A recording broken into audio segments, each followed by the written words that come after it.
Good to see you again. Good to see you. I'm so happy to see you. Did you get my email? Yeah, I did get your email. Thank you. I mean, Okay. that's why I got you. That's how I came to the Zoom meeting. I did not have time. I haven't had time to review the questions, but let's do this. I trust you. I'm in the US for a month to attend a youth leadership camp, diversity camp called Anytown. And I've heard that haters in US have been doing the same thing for a few years now with about books about race and gender being labeled as harmful and removed from the library. So haters in South Korea are following the method of anti-feminist and anti-LGBTQIA plus in US. And hate groups in South Korea are having report 68 books on gender equality and sex education on market as harmful to young people. And the Publication Ethics Committee under the Ministry of Culture, Sports, Tourism deemed 67 of these books are not harmful, but only your book, The Respect, harmful. They didn't explain why your book is harmful at all, but only quoted all the parts of that has a name of sexual organ or description of sexual behavior. So there was no expression, but only quoting. I'm really upset because I love your book and I recommend your book every time people ask me to recommendation for a sexual education book. Please tell me your thoughts and feelings after hearing this news, please. Well, first of all, thank you for recommending the book. I'm always happy to hear when people do that. I am concerned because we see that adults in many parts of the world want to take away information and knowledge from teenagers and adolescents. And it is very easy for a grown-up to say that, oh, we can ban this book, we don't need it. Because that adult person has already been through all the ups and downs of puberty and looking for a partner and feeling great, fantastic emotions, but also feeling sometimes really sad, lonely, feeling deception, and so on. So for the grown-up community, it's very easy to take away these books because it doesn't concern them. They have already been through all that. But what they are doing is that they are harming the teenagers who are in need of guidance and are in need of knowledge. When you are young, it's very easy to feel uncomfortable in yourself, in your body. You don't know how to create relationship with other people. I'm talking about friendship, also talking about love and sex. So it's easy to question yourself and to believe that you not have value. And what I want to do, and many people who work with sex education want to do, is that we want to give teenagers the feeling of security, of knowing that your body is okay, knowing that other people feel the same way that you do. I think that can really help teenagers feel that they do have a value. I would agree that your book is not harmful, but what they're doing, like which is banning the book for the youth, is harmful to youth and to the whole society. It is harmful because we have to speak about reality. Sexuality exists, whether you ban books or not. It does exist, and it has a biological component, so it increases during puberty. And what we see, and this is the reality in all the world, we see that teenagers, they want to express their sexuality. They are curious about their sexuality, but when they don't have knowledge, when they don't have the health services that they need, we see teenager girls being pregnant, and we see how they are bullied in school. Their families feel shame. They drop out of school. They drop out of education because of unwanted pregnancies. And this is reality. Another part of reality is that we live in a world that is where we have sexism, and this drives sexual violence against girls and women. And it exists, whether we talk about it or not, it exists. And if we don't talk about it, then those who are victims of sexual violence, they will not believe that they are this is something that they should tell others. So they will lock it into themselves, and they will feel shame because of what other people have done to them. So not talking about sexuality, not talking about our reality, that is harmful, and that is not helping teenagers at all. And I'm talking about many negative things now, but what I do think is that I have actually a very positive worldview, a positive view on teenagers.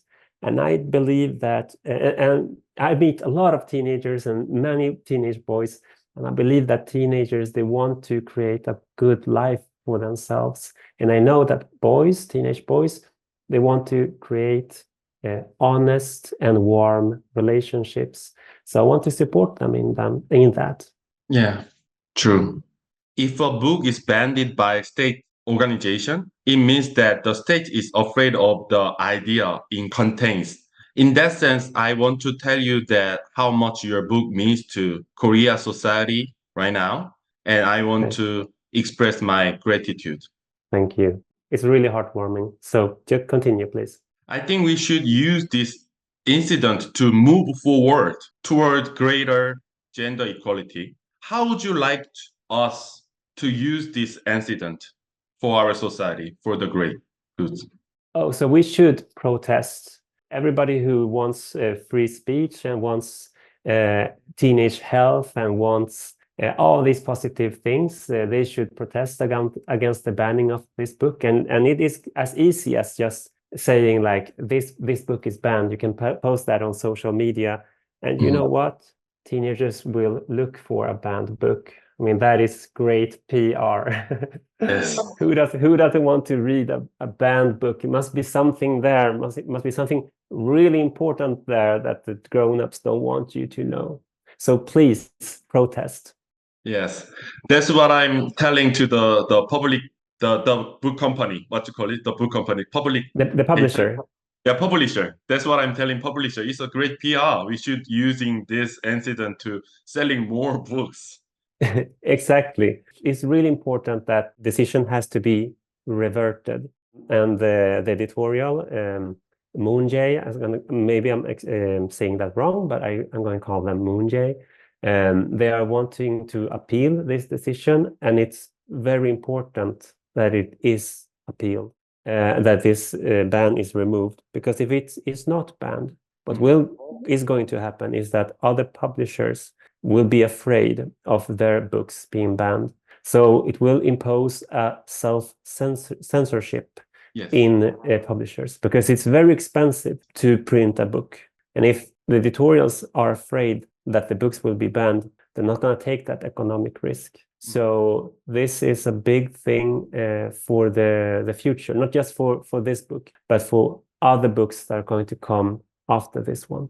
The publisher of your book has filed for retrial now, and with input with the gender equality activist and sex educate expert, including myself, the trial will take place on June 21st. I don't have high hope that the appeal will result in different judgment, but I will let you know if there is a favorable outcome. If the ruling on appeal is the same as the initial ruling, do you have anything to say about it? Because a newspaper reporter wants to put your word in the newspaper article. Oh, yeah, I mean, of course. So I'm going to just show you. So this book is in Korea. It's the same book in Japan. It's the same book in Ukraine. It's the same book in the UK and the United States. It's the same book in Hungary.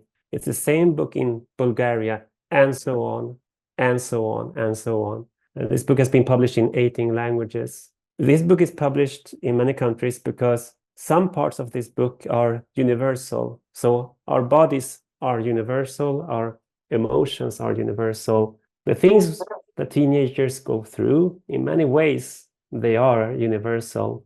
Looking for your place in life, looking for love, looking for relationships and stability, looking for an identity, you know. Why should teenagers all over the world be able to access this information but not teenagers in South Korea? There has to be some kind of answer to that question from those who wants to ban this. Why are South Korean teenagers so different? And of course, the real answer is that they are not. Yeah, this is just adults trying to take away knowledge from teenagers, and that's because they want to control them. Yeah, it's a taking away opportunity to know yourself better and how to respect others, and that's really bad. That's harmful. Yeah, and it's really interesting because this book is, it is a lot about respect, this book, and you would believe that that is a message that everybody would want to join, right? But apparently it's not, and I think it's really sad. And I think that all this that is happening in South Korea right now, I think it reflects on those who want to ban the book. It doesn't reflect on the book, doesn't reflect on its readers who like the book. It just reflects those grown-ups who want to remove knowledge and freedom from teenagers. Yeah. I think you already covered a little bit, but I gotta ask it again. Some people argue that Korean culture is different from the countries like Sweden are more advanced in gender equality education and sex education. Of course, they have a little bit of point that, but what would you think the direction of sexual education should be in terms of universal? Yeah, everybody needs it. And there are some points that I think are universal. It's one thing that is universal is knowing your body. Knowledge about your body and about other people's bodies lessens the sense of shame. For example, I'm just going to give you one example. I meet teenage boys who have fear for menstrual blood, or when I say, "Oh, have you heard about menstruation?" they will be like, "Oh, woo, gross." And that is because they're not used to hearing about it. And that's a very bad reaction to something that half of the population of the world has. And not knowing about it, not knowing about your sister or your girlfriend or your mother and their menstruations, I think that is bad. So knowledge is universal. Also, the fact that sex drive rises during puberty, that has to do with hormones. So you can have any religion you want, you can have any ideology, political ideology you want, but it's a fact that the interest for sex, it grows during puberty. And we also know that health has a deep impact. Sexuality has a deep impact on health. So either teenagers and adults are going to have a sexuality that forms good health, or they're going to have sexuality that gives bad health. So I'm promoting healthy relationships. Yeah, that's it. Yeah, everything like mental health, physical health, healthy relationship, and view for the society, everything. We talking about is a safety and health and respect each other and make society better. Yeah. Why would you ban it? Yeah, I think it's universal, and I think that's why it's published in Korea, because it also reflects the reality of Koreans, right? Yeah. I think that your viewers, that they will. I mean, we've all gone through this. It could be something like feeling that, oh, I'm ugly or I'm lonely. Also, we have people who feel that maybe their sexuality is bad. Should they hide who they are and try to be somebody else? There's so many things in this book. I want to say one thing about this book. For those who haven't read the book, it's not just me talking about stuff. Actually, the biggest amount of work in this book is me listening to teenagers. I've listened to so many teenagers about their lives, about their struggles, positive things, bad things, and their voices are in this book. And I think that is a reason why the book is so popular among teenagers, because I think that they can identify themselves in the stories of others. They've lived similar things, or their friends have lived similar things. So I hope that if you haven't read the book, you don't have to read the book. But I hope that those who see this YouTube clip are going to be curious about teenagers. Listen to them, listen to their questions, listen to their worries. And after you've done that, then you can, if you want, form an opinion or whatever it is. But listen first. Yeah, really important. Whenever I talk with the teenagers, they want to have more real conversation about sex and sex education. But what the society and the adults want to is not talking about the real things. That's a problem that we have. So much gap between what really teenagers want and the society want them to do, right? Yeah, but as grown-ups, we should not be comfortable. We should not take the easy way, because I know that many, for example, teachers will say that, oh, but it's hard, we're going to have this conversation. What if someone says something crazy, or what if I get shy and red in the face? Sometimes you just have to go through that embarrassment or whatever it is and push for the greater good, even if it's not the easy routes. You do what's good. Yeah. People who are not ready is the adults or teacher parents, it's not the teenagers. No, exactly. Yeah, the teenagers are ready. Yeah, they're waiting. They're waiting for you. Yeah, they're waiting for it already, and they want the real information, really good for themselves and other people. Any final thoughts or anything else you want to say, add more? No, thank you. I think we've covered this. I'm happy for the support because I've heard that many have supported the book and are against the banishing of the book. And so I hope that people want to protest, because this is a big thing. This is going to decide what book publishers are going to do in the future in South Korea. So I hope that we can somehow reverse this. What I can do for the publishers and the Korean society, and also for you. So I will let you know if I need your help. Thank you. I will send you email for update and if I need anything for you. Yeah, sure. And you can always give up if you want to send journalists to me. It's okay also. So, okay, so thank you so much. I'm going to go cook dinner now.